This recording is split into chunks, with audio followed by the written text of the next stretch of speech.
It's best known as the home of the 2016 NBA champion Cleveland Cavaliers. However, this week, the Republican National Convention made it the hub for all things political.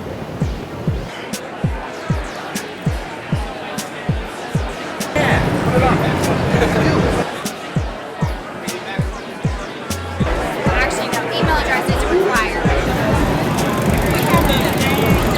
The Republican Party needs to negate the accusations that the Democratic Party and the liberal media is levying against them. And, you know, the Republican Party is not racist, and they have a great deal of outreach to the minority communities, and they want to embrace people of color even more. I invite all people of color to come check the Republican Party out and just see what it has to offer. I believe it can be more beneficial to you materially, spiritually, and physically than the Democratic Party has been.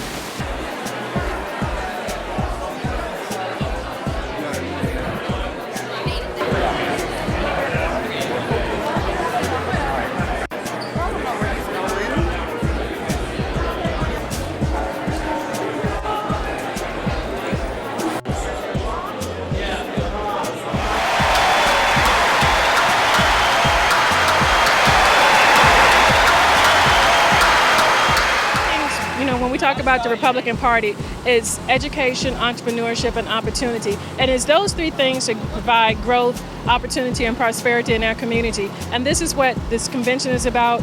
It's about showcasing, Cleveland proper. It was hit within the 2008 recession. And so all the community, whether they're inside the queue, participating in the Urban League, the marketplace, or out in the community, they will see an uptick in their business sales.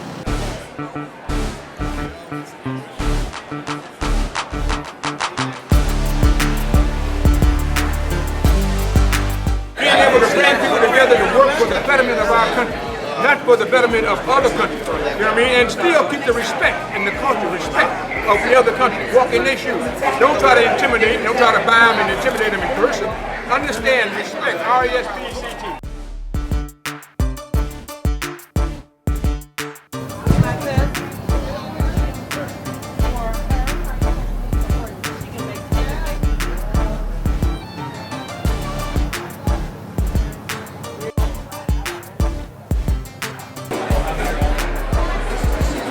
September, and then several meetings after that, we're part of a coalition for diversity for Mr. Trump. And so with that, we've had these discussions, and the main thing that he's talked about are things that would affect people that look like us more than the rest. When you talk about rebuilding infrastructure, that's going to affect us. When you talk about tax cuts to bring business back into the inner city, that's going to affect us. These are things where in the last 8 years rather, almost, we've done miserably with, unemployment, and, with our young folks, unemployment with even, those that are left the workforce and the rest of it. So with that, you need somebody that signed the front of a paycheck, because signing the back of one is pretty easy, but signing the front of one, someone that's created jobs, that's what we need in the White House right now.